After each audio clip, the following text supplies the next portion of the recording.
కుక్కర్లో ఆయిల్ వేసుకొని పెట్టుకున్న తర్వాత ఆకు చెక్క లవంగం వేసుకొని తర్వాత అల్లం వెల్లుల్లి పేస్ట్ వేసుకోవాలి. అది పచ్చవాసన పోయిన వరకు ఫ్రై చేసి దాంట్లో ఆనియన్స్ వేసుకోవాలి.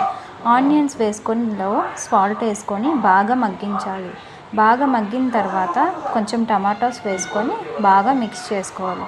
మిక్స్ చేసిన తర్వాత నాటుకోడి కూర వేసుకోవాలి. కుక్కర్లో నాటుకోడి కూర వేసుకొని బాగా దాన్ని కలపాలి. కలిపిన తర్వాత దాంట్లో కొంచెం కారం, కొంచెం పసుపు, కొంచెం ఉప్పు వేసుకొని బాగా మిక్స్ చేయాలి.